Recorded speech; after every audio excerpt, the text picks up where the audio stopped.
Welcome back to Conflicts of Interest. This is episode 642, and I'm the host of the show, Kyle Anzalone. A lot to talk about on today's show, but first want to mention our fundraiser at the Libertarian Institute. Right now we have matching funds, so for the next $10,000 donated, your donation will be doubled. So head on over to the Institute, make a contribution today, and help us to meet our fundraising goals. That money goes towards all the stuff we do at the Libertarian Institute, which is publishing books, articles, and podcasts. I publish a lot of podcasts, as listeners of this show know, 5 episodes a week of this show, but it's just one portion of the podcast at the Libertarian Institute. That includes the Scott Horton Show, Don't Tread on Anyone, Vital Descent, Year Zero, and Chasing Ghosts. Additionally, books, we've published several in the past year, including books by Tom Woods, James Bovard, and Lori Calhoun. We also have Scott Horton's forthcoming book, Provoked, in the works, and that will be published by the Institute sometime in the coming months. And articles. I write news stories every day for the Libertarian Institute. Also, frequent guests of the show, co-hosts Connor and Will, Connor Freeman and Will Porter, also contribute to the news section. And of course, we have the great featured articles section where 2-3 new articles every single day, all over the spectrum of libertarian thought and ideas. So again, head on over to the Libertarian Institute, make a contribution today. We also offer some great kickbacks as well as having matching funds right now. So absolutely the best time to donate is today. Head on over, make that contribution. And here at the show, we will just start getting into the news. A lot to cover. German officials at odds over planned U.S. missile deployment. So, member of Germany's ruling coalition government are at odds with each other over a U.S. plan to deploy missile systems to the country in 2026 that were previously banned by the Intermediate Range Nuclear Forces Treaty, the INF Treaty, which the U.S. withdrew from in 2019. The plan was announced in a joint statement released by the U.S. and Germany during the NATO summit earlier this month, but some German officials say they were caught off guard or denounced the plan as unnecessary escalation, including members of German Chancellor Olaf Scholz's Social Democratic Party. So this in the U.S. would be like Biden announcing something and then having Democrats come out and slamming it. So the parliamentary leader of SDP, the Social Democratic Party, warned that the danger of an unintentional military escalation is considerable. Russian officials have said they're not ruling out deploying nuclear missiles in response and have suggested that those missiles could go to Kaliningrad, the Russian exclave that is sandwiched between Poland and Lithuania. So the announcement said the U.S. would deploy land-based nuclear-capable Tomahawk missiles and SM-6 launcher, as well as developmental hypersonic missiles to Germany. The Tomahawks are typically used by the U.S. Navy and submarines and have a range of about 1,000 miles. The land-based variant was previously banned by the INF Treaty, which prohibited ground-based fired missile systems with a range between 310 and 3,400 miles. The reason that this was so important is it really took Europe off of the potential map for a battlefield for nuclear war, which meant that these missiles with a range of 1,000 miles or so and relatively short flight times, so that means the U.S. and Russia, Washington, Moscow would have a limited amount of time to calculate if an incoming missile barrage was nuclear or not and how to respond to this. And so the INF Treaty significantly de-escalated tensions and significantly increased the amount of time that both parties would have, not only to try to, use intelligence to figure out if what they are detecting on their radars truly is an incoming nuclear missile attack, but also, to communicate with other states, to try to, talk to the Americans and say, hey, do you got something going on here? And figure out if this truly is a nuclear attack. There have been several times in world history where the world almost came to a very fiery and apocalyptic ending because of an accident, misinterpretations involving nuclear weapons. And so that's why the INF Treaty is so important. So a second member of the SDP also warned against the development They said, "This will not make the world safer. On the contrary, we are entering a spiral in which the world is becoming increasingly dangerous." A member of the Green Party, which is a part of Scholz's coalition government, but not actually a part of his party, denounced the U.S. plan. She said it can increase fears and leaves room for disinformation and incitement. On Sunday, the German Foreign Minister Annalena Baerbock, also a member of the Greens, responded to the criticism from within her own party and government, saying the U.S. missiles were welcome. She said, "We must protect ourselves and our Baltic partners against this, including through increased deterrence and additional standoff weapons." And for people who don't know, the foreign minister, Baerbock, is one of the more hawkish members of the German government and is a major advocate of the war in Ukraine. So Germany's leading opposition party, the Christian Democrats, have also said it supports the U.S. deployment, while other opposition parties, including Alternative for Germany and the Left Party, have come out against it. All right, next up here, European Union's top diplomat boycotts Hungary's presidency over Orban's peace mission. So Josep Borrell, the European Union's top foreign policy official, has taken steps to effectively boycott Hungary's rotating presidency of the European Union in response to Prime Minister Viktor Orban's recent efforts to pursue peace in Ukraine. Hungary was scheduled to host a meeting of European Union ministers in August, but Borrell said the meeting will now be held in Brussels.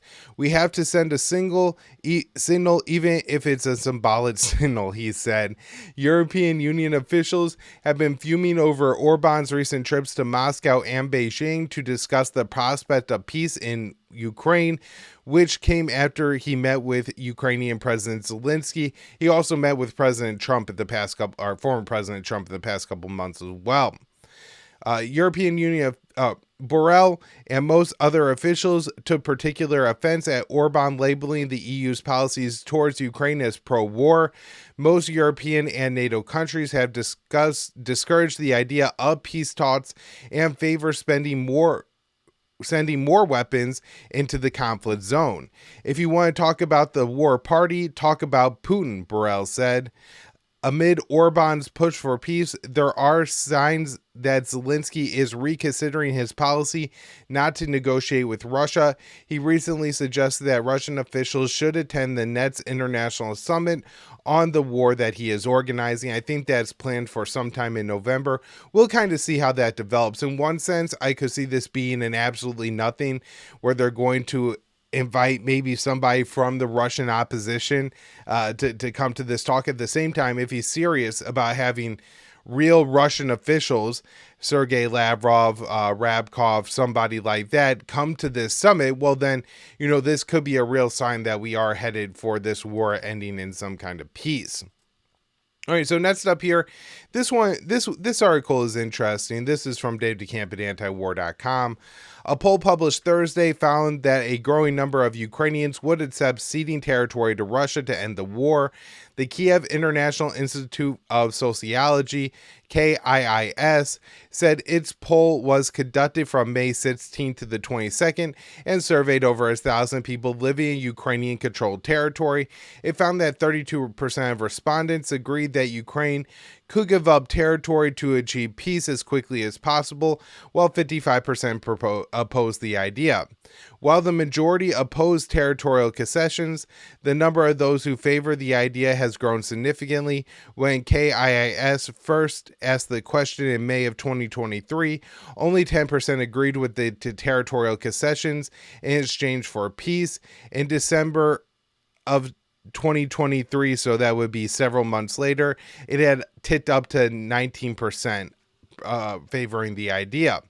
Another poll that was recently conducted found that a plurality of Ukrainians want peace talks with Russia to start. That poll, conducted by the Ukrainian news site Dzakotazikina, found that 44% of Ukrainians in the areas behind the front lines believe it is time to start peace talks, while 35% are opposed to the idea and 21% are undecided. Since peace talks broke down in the early days of the invasion, Ukrainian President Zelensky has rejected the idea of negotiations with Moscow.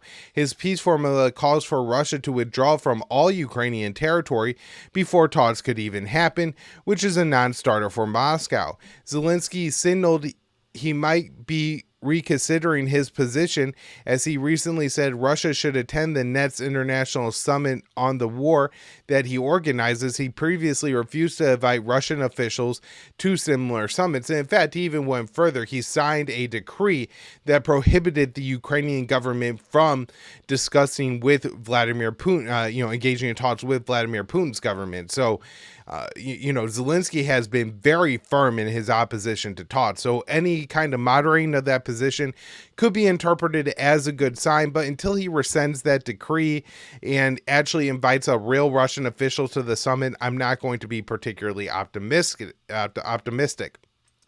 Now, before we wrap up the Russian section here, Ukrainian officials hope to convince Trump and Vance to continue proxy war. So Ukrainian officials are hoping President Trump and his running mate, Senator J.D. Vance, could be swayed to continue supporting Ukraine in its war against Russia if they win in November, Time magazine reported on Tuesday. A senior Ukrainian official told the magazine that they believe Trump might initially cut aid to Ukraine and force Kiev to make a deal with Moscow, but could come around to continuing the proxy war. So the anonymous official said, over time, he will see that Putin cannot be trusted. Trump will realize that Putin cares less about Trump and his agenda. That's when we could start to see some advantages from Trump. He will not want to be played by Putin. And I think this is a real misunderstanding of Trump. So, and this is really ticking up again, and it's more almost recently in relation to the Chinese President Xi than it is Trump. But the media has been ramping up this rhetoric of, oh, Trump just loves dictators and he loves authoritarian strongmen. If you listen to what Trump says oftentimes that elicit these articles, he will say something about, Xi is a brilliant man, he's a good tactician, he cares about his country, and has done a good job advancing life for the Chinese people, the, needs of the Chinese people. He, rules China with an iron fist. And all of these things are factual statements, right? Like, he's not saying anything that is untrue or really unnecessarily flattering of the Chinese president. One thing that I think Trump does is he has respect for his opposition at times. And now I wouldn't say this to somebody he looks down upon, like a political adversary in the United States of America.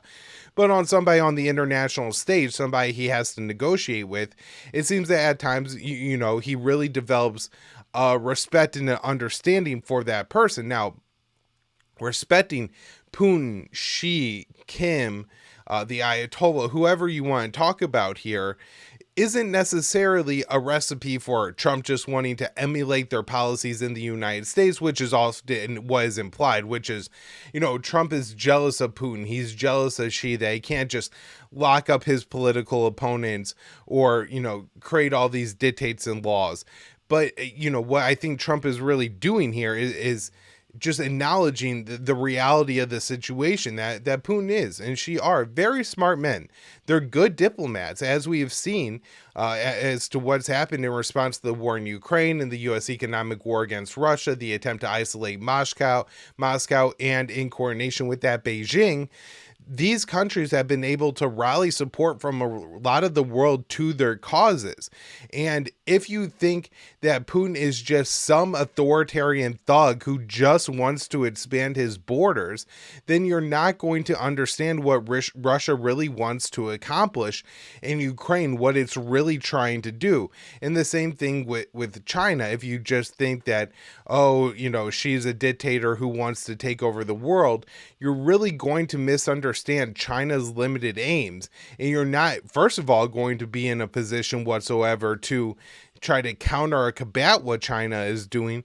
But additionally, you're not going to be able to negotiate with your adversaries, even if they're proposing a deal that isn't all that bad, because you don't understand their true intentions and goals. Before Putin invaded Ukraine, he set the U.S. On multiple occasion terms to discuss. And it wasn't just about Ukraine, right? Everybody says, oh, Russia just wants to take more of Ukraine. In April of 2022, Russia was willing to end the war without Ukraine agreeing that Crimea was Russian territory. So really, it's not about territorial expansion. The war is about neutrality for Ukraine, and it's about the NATO force posture and war games in Eastern Europe. And those are just two things that the West refuses to understand that is really important to Russia. And if we did, not only could the war in Ukraine have been averted, it could have been averted with Ukraine keeping 90% of its territorial integrity. Really, the only thing that was going to happen was Ukraine was never going to get back Crimea. But at the same time, Russia wasn't even going to make the West acknowledge that the map had been redrawn, just to start to renormalize relations and end the war and the NATO war games in Ukraine and things like that. So, understanding your opponent is very important. And I think that is maybe one advantage that Trump would have on the world stage over the Democrats, because, they really invented this narrative of all their opposition, not just Trump, but Putin and Xi and Kim. And these people are thugs and monsters and dictators. And, to some extent, those criticisms are true. But if you don't understand that applies to the countries internally, and on the world stage, China, Russia, and maybe even Kim could be reasonable to deal with and have limited interests that are measurable and achievable. If you don't understand, right, if you think Putin wants to take all of Europe, then of course he wouldn't negotiate with him where he gets 4 regions of Ukraine to end the war. But if you understand that that's obviously absurd, and that's not even in the realm of what Putin wants, and that he just wants a reasonable force posture in Europe from NATO, where he doesn't have, nuclear capable technologies all over the NATO states in Eastern Europe and NATO in Ukraine, well, then we could come to a reasonable end to the war in Ukraine and a reasonable agreement with Putin that who knows how much of Ukraine's territory the U.S. could negotiate back if we are willing to remove the Aegis Ashore systems in Poland and Romania and stop conducting war games right on Russia's border. All right, so next up here, moving on to some news about Israel, and we're going to start off in Washington, actually, because Netanyahu to meet with Biden on Thursday and Trump on Friday, and he is now in the United States of America. So Israeli Prime Minister Benjamin Netanyahu is set to meet with both President Biden and former President Donald Trump during his visit to the United States. Netanyahu's office said in a statement that the Israeli leader would be meeting with Biden at the White House on Thursday at 1 p.m. Eastern Time. The meeting was initially scheduled for Tuesday, but was pushed back as Biden has been recovering from COVID. Trump initially said he would meet with Netanyahu on Thursday at the Mar-a-Lago resort in Florida, but he later said that was pushed back to Friday at the Israeli leader's request. Looking forward to welcoming Bibi Netanyahu at Mar-a-Lago in Palm Beach, Florida, Trump wrote on Truth Social, which is his social media site. Netanyahu is expected to meet with Vice President Kamala Harris, but a date and time haven't been set.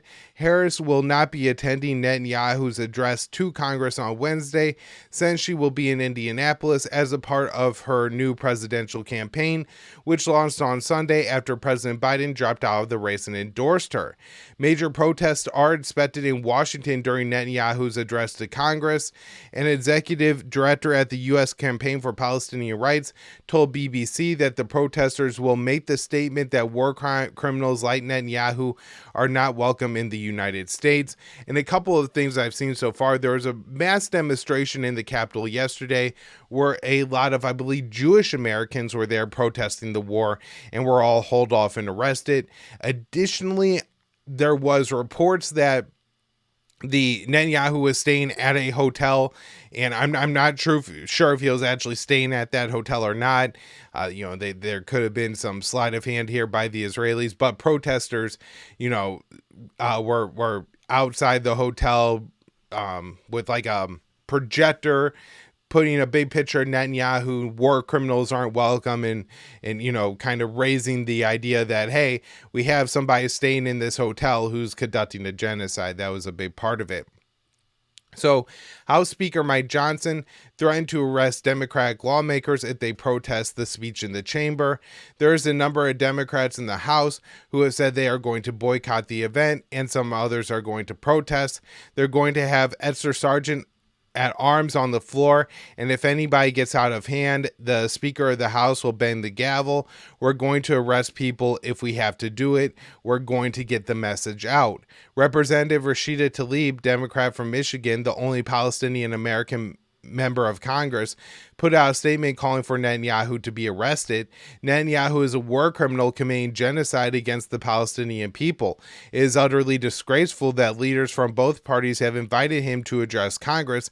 He should be arrested and sent to the International Criminal Court. And this time, I do agree with Congresswoman Tlaib.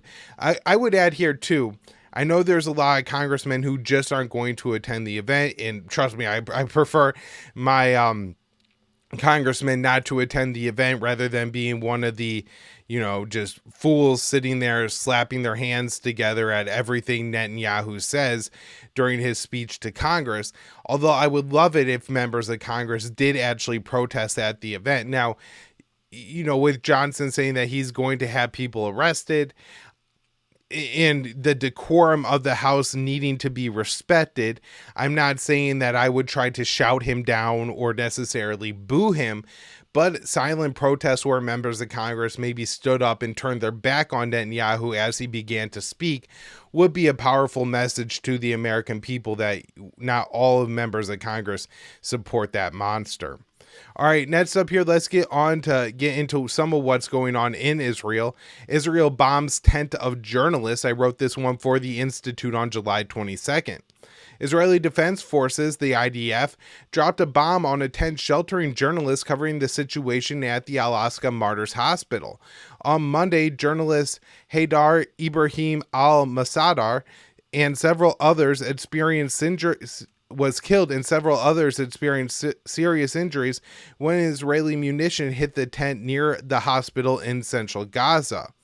Youssef al-Hindi, a rescue worker, told Middle East Eye, all contents in the tent are journalistic equipment. According to the Gaza Health Ministry, Masadar is the 136th journalist killed over the past 9 months, a rate of over 4 journalists per week. The mass killing of journalists has left a shroud over the situation in Gaza and has allowed Tel Aviv to hide many of its war crimes in the Strip. Masadar is one of over 50 people killed across the Gaza Strip on Monday. At least 39,000 Palestinians have now been killed in the Israeli onslaught over the past 9 months. A doctor at the Al-Aqsa hospital said that it was the second time Israel has recently struck a tent near the facility. The doctor told Middle East Eye, this shows the continuation of the genocide and the massacres in the Gaza Strip. This is very dangerous because hospitals provide health services while citizens are being targeted. Tel Aviv has often bombed civilian facilities in Gaza, claiming that members of Hamas are present. Israeli officials have authorized their forces to kill scores of civilians if they are targeting a member of an armed Palestinian group, and even if there's really no evidence for it, or the only evidence has come from one of Israel's AI targeting programs that just generate names of Palestinians that they claim are members of Hamas, even if there's no real evidence for it. All right, getting into a little bit more of the war crimes happening in Gaza and why so many Americans are outraged that Netanyahu is addressing our Congress. American surgeon who volunteered in Gaza says IDF snipers shot toddlers.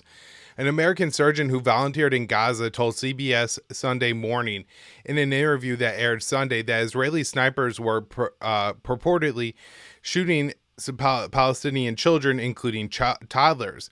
I had children who were shot twice, said Dr. Mark Palmenter, who said he was in Gaza at the end of April and the first couple weeks of May. I have two children that I have photographs of that were shot so perfectly in the chest, I couldn't put my stethoscope over their heart more accurately, and directly on the side of the head in the same child.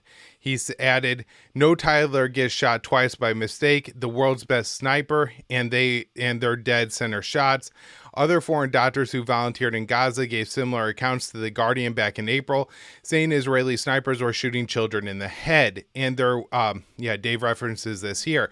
The Israeli outlet 972 magazine published a report citing Israeli soldiers that described how the IDF in Gaza essentially had no restrictions on who they could shoot.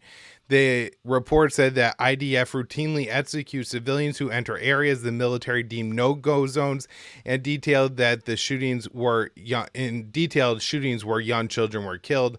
Additionally, there's been multiple doctors who have reported a rash of children coming into the hospital in a period of time, all sustaining gunshot wounds to the head. And so it seems there must be at least some Israeli troops who are so sadistic they will just open fire and execute children. So in his interview, the doctor, who is the vice president of the International College of Surgeons, said that what he saw in Gaza was worse than all disaster zones he's seen combined. 40 mission trips, 30 years, ground zero, earthquakes, all that combined doesn't equate to the level of carnage that I saw against civilians in just my first week in Gaza. When asked the civilians he saw wounded or killed were mostly children, he said almost exclusively children. I've never seen this before. Never seen that. I've seen more incinerated children than I've ever seen in my entire life combined. I've seen more shredded children in just the first week. As if he meant what he meant by shredded, he responded, missing body parts, being crushed by buildings. The greatest majority or bombs explosions, the next greatest majority. We've taken shrapnel as big as a thumb out of an 8-year-old. According to the Gaza Health Ministry, nearly 16,000 children have been killed by the Israeli assault in Gaza, and about 38,000 have been wounded, which includes many amputees. Due to the Israeli siege, children's limbs have been amputated without anesthesia. All right, so let's talk about the Israeli hostages now. Israeli military confirms the death of 2 more Israeli hostages. The Israeli military on Monday confirmed the death of 2 more Israeli hostages inside of Gaza, and said that the possibility that they were killed by the Israeli military fire is being investigated. The IDF told the families of the 2 hostages, one age 35 and one 75, that they both died several months ago. Both men were taken captive by Hamas during the October 7th attack. According to Al Jazeera, Hamas announced their deaths back in March. The Palestinian group said they were killed by Israeli fire, and the other died due to lack of food and medicine. The Times of Israel reported that the news of the IDF confirming their deaths means that 44 out of the 116 Israeli hostages remaining in Gaza are dead. The total is likely higher, as Israeli officials told Haaretz back in March they thought only 60 to 70 of the hostages were still alive. The relatives of the deceased hostages said they could have been saved if the Israeli government reached a deal with Hamas, and had some harsh words for Prime Minister Benjamin Netanyahu, who has been sabotaging the hostage deal negotiations. Dad didn't just die, he died for the sake of Netanyahu's government of destruction, said the son of one of the hostages. And added that Netanyahu is continuing to thwart and sabotage any chance for a deal, and is choosing to save his rotten government rather than save the lives of the Israeli citizens whose abduction he himself is responsible for. The sacrificing of the hostages out of political motives is much, much greater failure than the failure of October 7th. This just isn't criminal negligence, it's full-on treason. And I think the Israeli government really does see it a different way, where their responsibility isn't necessarily to save every single Israeli civilian, but rather their responsibility is for the benefit of the state of Israel. And so from their perspective, I think they see supporting Israel, or, supporting and annexing Israel and having the hostages in Gaza as an excuse to continue this war as really what's best for Israel. They see the sacrifice of the Israeli civilians, along with all those who died on October 7th when Israel ordered the Hannibal Directive, as, the way the Muslims would put it, as martyrs, for their cause. It's a sacrifice that helps ultimately the state of Israel. So next up here is another article I wrote for the Institute. Israeli parliament advances legislation that calls UN aid agency a terrorist group. So the Israeli Knesset voted in favor of a series of bills that will shut down the UN aid agency for Palestinians, UNRWA. One piece of legislation will name UNRWA a terrorist entity. On Tuesday, the Israeli legislature passed 3 bills targeting UNRWA. The legislation will prevent the aid agency from operating in the Gaza Strip UNRWA from operating in Israel, not just so. That would, I guess, include from the river to the sea, the West Bank and the Gaza Strip, as well as within Israel, East Jerusalem, the Golan Heights, and not just Israel. The legislation will also strip UNRWA staff of privileges given to other UN employees and name the organization a terrorist group. Each bill passes first reading by a large majority. The legislation will now be returned to committee and must pass future votes before becoming Israeli law. The UNRWA spokeswoman, Juliet Tuma, called the law another attempt in the wire campaign to dismantle the agency, adding such steps are unheard of in the history of the United Nations. Since October 7th, Tel Aviv has targeted UNRWA in a propaganda campaign and targeted the organization's buildings and staff. In January, Israel claimed to have compiled an intelligence dossier that showed UNRWA staff participating in the Hamas attack on southern Israel. Tel Aviv failed to produce evidence to support the assertions. However, much of the political damage was done as a handful of countries cut funding to UNRWA, and the U.S. Congress barred Washington from sending funds to the group until 2025. In Gaza, UNRWA staff and buildings have been targets of the Israeli Defense Forces. In nearly 500 attacks, 196 UNRWA staff have been killed. Additionally, roughly 200 buildings have been hit, resulting in the deaths of over 500 Palestinians sheltering UNRWA facilities. And so this is really important, something we talked about, I think, on Monday's episode of the show, where there's so many people displaced in Gaza. Many of the people, maybe up to 1 million of them, are crammed into UN-run, so the UNRWA schools, and that's where they're sheltering. And in the past week, Israel has really stepped up attacks on those schools, I think hitting 10 or more of them in just a few days. So the latest incident occurred on Sunday when Israeli forces opened fire on an aid convoy. This was from UNRWA Chief Felipe Lanzare. Heavy shooting from the Israeli forces at UN convoy headed to Gaza City. While there are no casualties, our teams had to duck and cover. UNRWA provides life-saving aid in Gaza, as well as education, medical support, and other services to millions of Palestinians in the region.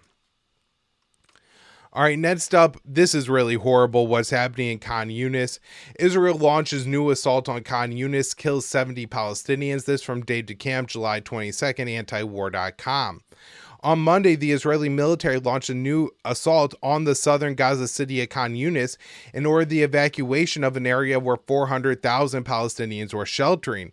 According to the Palestinian news agency Wafa, a heavy assault began almost immediately after the evacuation order, giving Palestinians on the ground no time to prepare and forcing them to flee under fire.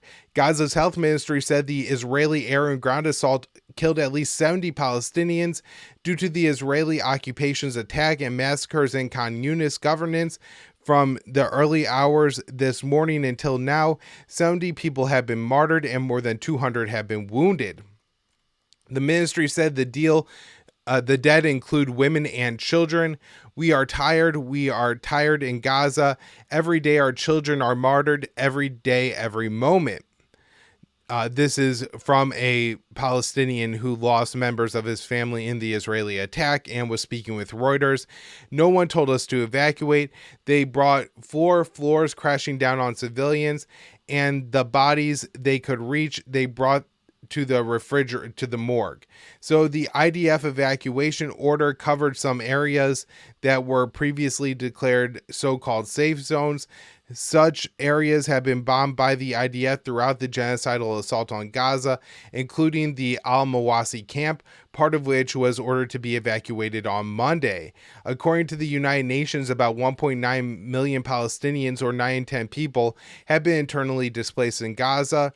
Some Palestinians have been displaced up to 10 times due to the Israeli attacks. Gaza's health ministry also said on Monday that the death toll has increased to 39,000 people, a number that's considered a low estimate since it doesn't count for the dead that are trapped beneath the rubble and anybody who, say, was just gunned down by an Israeli sniper walking along the beach and then was buried in a shallow grave by an Israeli bulldozer.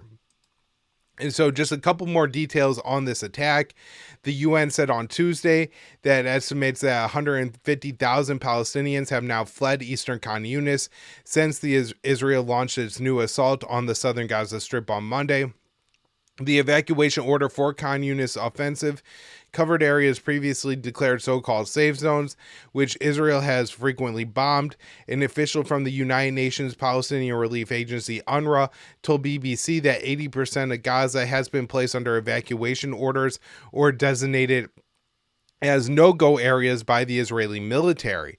The Israeli military said it launched a new offensive because Hamas had reconstituted itself in the area. The IDF has reinvaded Khan Yunis and other cities it completely destroyed multiple times. The Nasser hospital in Khan Yunis has been overwhelmed with injured Palestinians since Israel launched this new assault. Many Palestinians who fled the offensive are taking shelter in the hospital. A 37-year-old sheltering at the hospital told the BBC he's been displaced 12 times since October 7th. Another Palestinian described the difficulties she's had with her baby. She said, "We slept in the outer yard without a mattress or a blanket.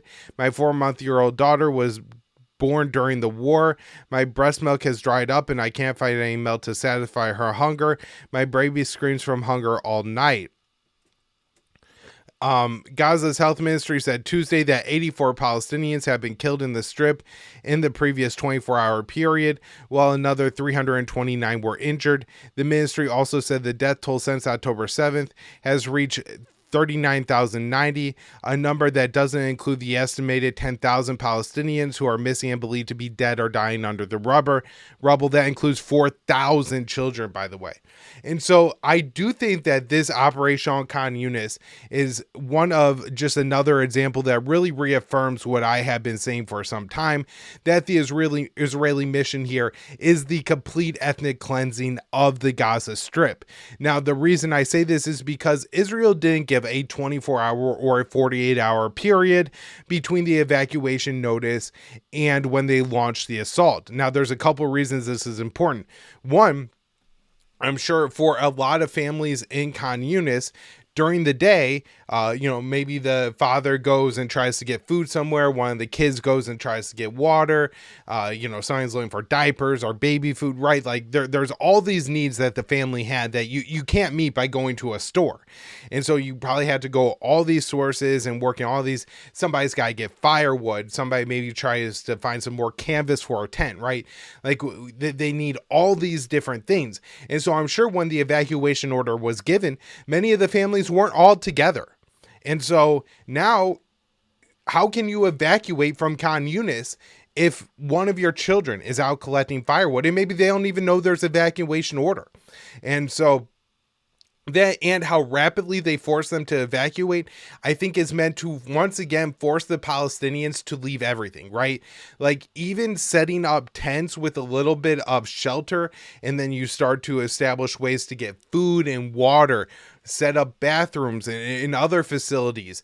The nearby hospital is not functional, but there are doctors there and there is some medication, right? Like the Palestinians continue, even in the midst of this war, to set up the building blocks to reconstitute their society. And every single time that happens, the Israelis come and smash it again.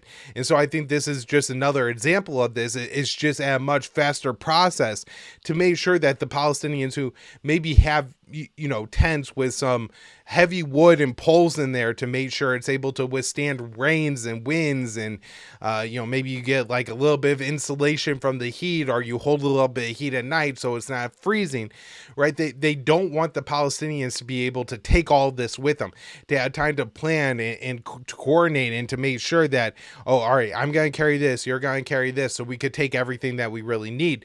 They want the evacuation to be as chaotic as possible, because that's the way they ensure that the Palestinians have as little as possible and are basically on the brink of famine, right? They want these people to, I think, see no choice. At some point in the not too distant future, the Tel Aviv is going to come in and pretend they are offering the Palestinians a hand by sending them somewhere else. This is what they call, quote, voluntary emigration.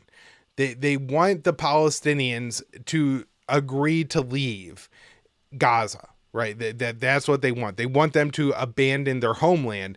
And to do that, the people have to be so miserable, so impoverished, see no future in life whatsoever. And they're willing to do, it's a horrible thing to do to 2.3 million people. And of course, always important to note that it's the U.S. government that has underwritten all this and allowed it to happen. All right, everybody, thanks for tuning in today. More later in the week.